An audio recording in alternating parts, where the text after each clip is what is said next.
Starting a business in Ireland is not easy. It's a minefield of information. There's a lot to think about, such as how should you structure your company, VAT returns, cash flow, business projections, market research, taxes. There's a lot that can go wrong, and it's very hard to get information online, specifically for the Irish market. I'm Jack, I'm not a business advisor, but I do have a car dealership, and I've learned a lot in the last 2 years in setting up my company and progressing it to where we've gotten now. A lot of this stuff is going to be relatable across many different industries. I'm going to use a car dealership as a case study and also a coffee shop as a case study.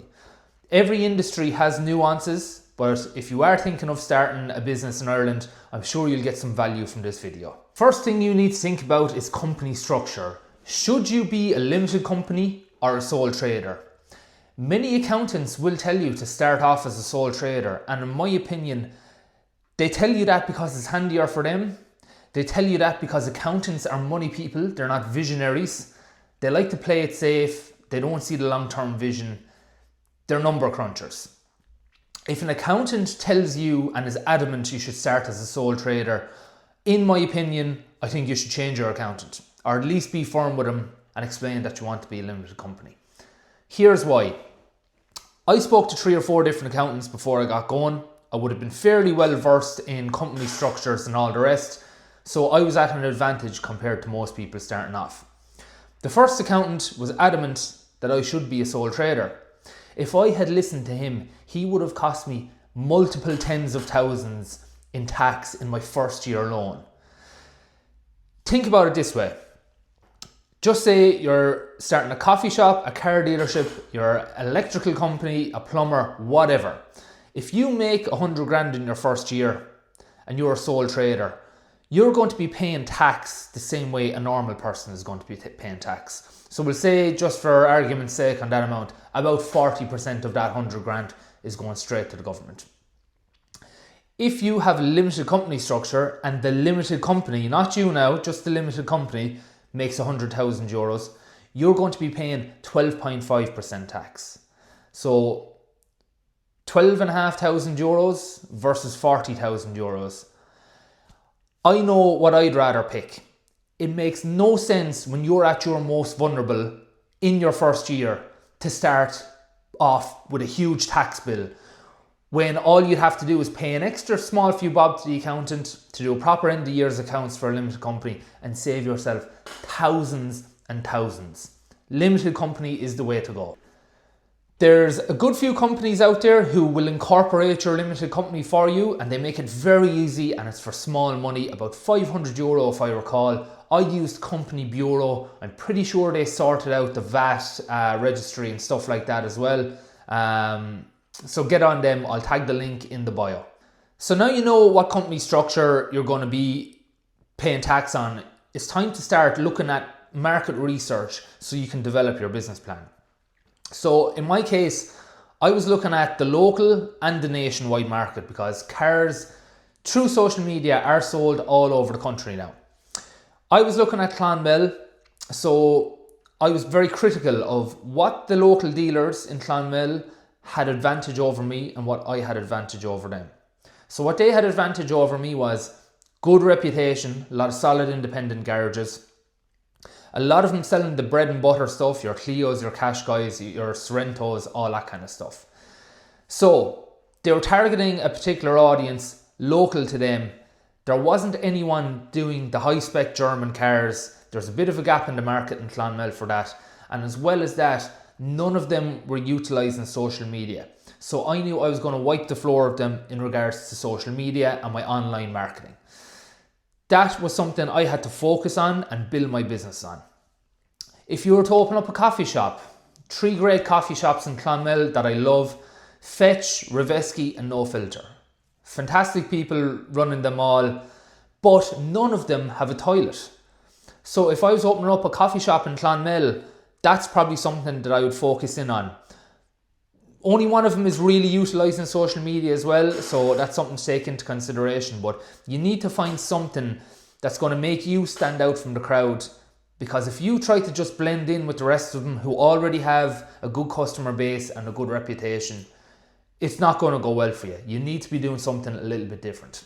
In your market research, you need to decide what is your vision, what is the target market you're going to be selling to, what is the product going to be like. Are you going to be a cheap product with lower quality and do volume? Are you going to be a high-end product, boutique coffee shop, high-end dealer selling German brand high-spec cars? Where are you going to be selling? Is it just the local market, or is there ways you can diversify into the nationwide market? In a coffee shop, you could wholesale beans off if you got your branding right. These are all the things you need to be thinking about. So now you have a vision of where you want the company to go to. You need to start thinking about a business plan. You need to find out how much your setup costs are going to be, as well as your running costs. So in my case, my setup costs were deposit. I needed fixings, repairs to the garage before I opened up, and I also needed stock. So for me, it was a hell of a lot of money to get going. You're talking well over 6 figures. For a coffee shop or a coffee stand, it's going to be a lot smaller. So you're going to have cups, you're going to have a little bit of signage, your first month's rent along with a deposit, and you also want to have a couple of months overheads at least in the bank at any one time. You don't want to start off with just enough to get you through the first 2 weeks. And if things don't take off, that's it, you're gone. Your business has crumbled before you even get going. So you need to make sure before you do jump into the business that you have enough money behind you that if you do get off to a slow start, you'll be able to survive and you can bide your time. When I first started and funds were limited, I still kept the bare minimum of 5,000 in the account at any one time. I did not let it go behind that. As the business grew, I started adding to that as my overheads grew as well. So I like to have 3 months overheads in the account at any one time, and I'm still in the growing phase. Eventually I want that to be a year's overheads in the next couple of years. This came in very useful for me because in my second month in business, we lost money. My overheads were more than what we took in, and if I was pushing it to the limit, I had a VAT return due, I had money owed to suppliers. Things can snowball and catch up on you very quick, so you do not want to fly too close to the sun. So once you have all that nailed down, you need to run the numbers with your accountant. What are the projections for year 1, 2 and 3? Is this something worth your while doing? Is it worth the risk? Can this grow into something big that will give you a good quality of life and make the return on investment worthwhile? And I don't just mean capital investment, I mean the return on your investment of time. In the first couple of years, to run a successful business, in most cases, you need to be doing crazy hours.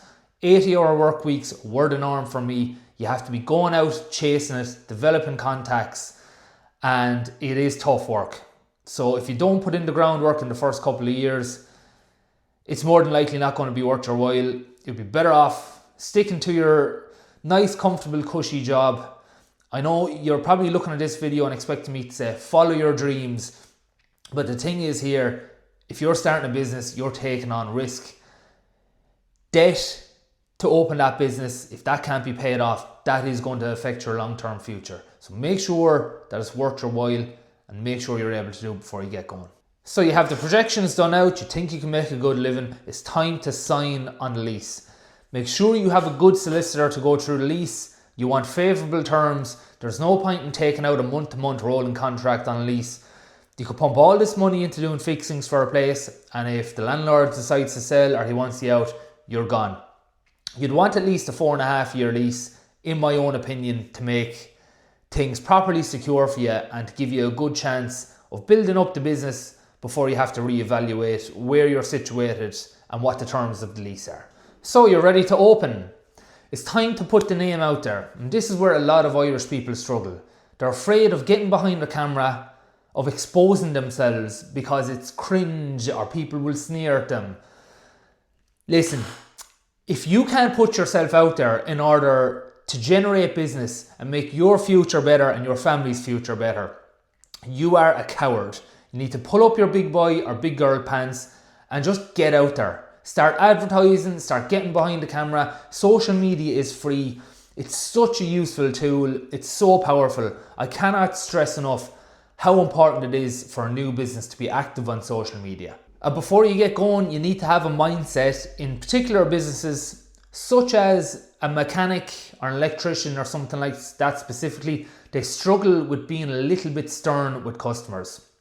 I was talking to a mechanic the other day and he was telling me he has some issues. He's a new business with people not paying when they come to collect their car. A lot of people are afraid of seeming like an a-hole. So they let the car go out without getting paid. They're chasing that person for ages. They end up not getting the money in a lot of cases. Also, they don't have to look like an a-hole.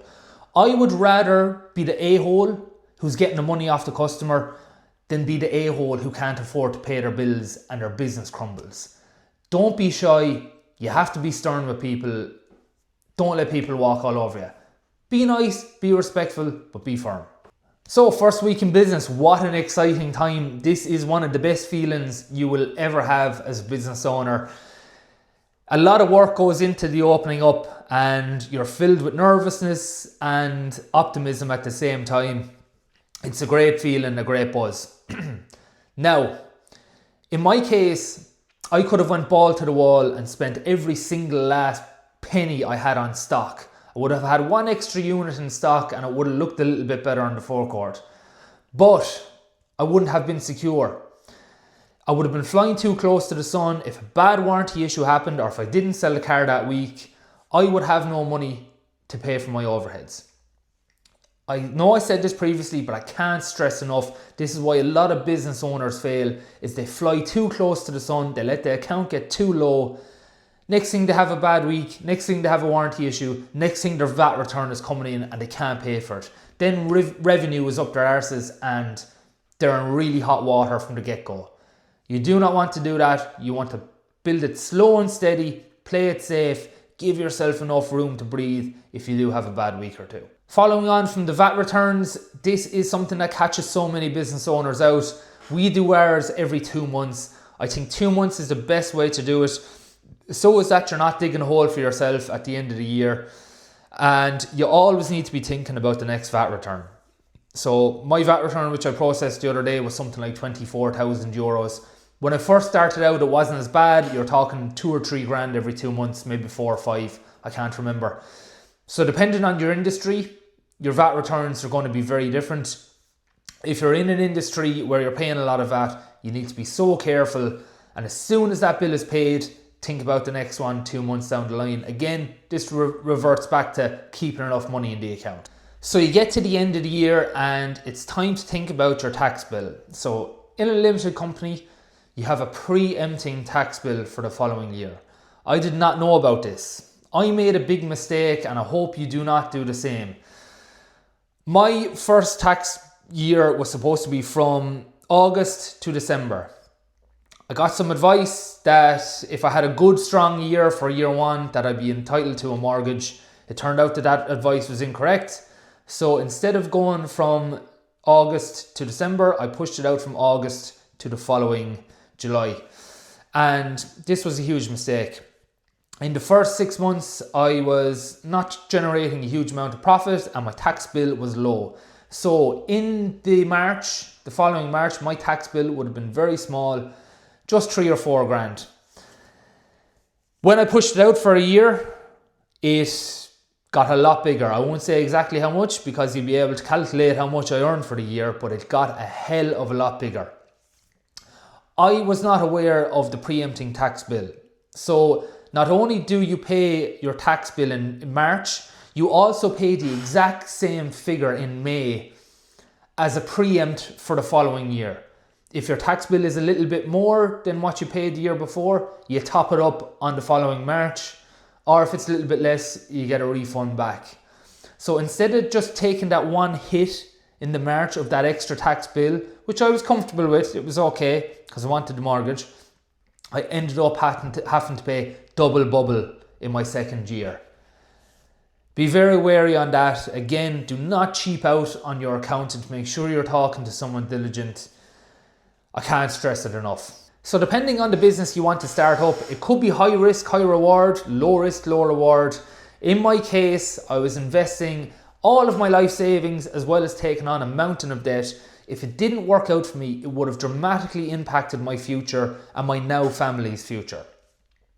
If you're starting up a coffee shop, no disrespect to coffee shops, but it wouldn't take a whole lot of money to get going, relatively speaking. So you can fail at a coffee shop and not have dramatic consequences. I had family members in my ear telling me not to do it, you're crazy to leave your job, it's a bad idea. And I'm so glad I didn't listen to them. But there's other cases where people were encouraged, follow your dreams, what's the worst that can happen?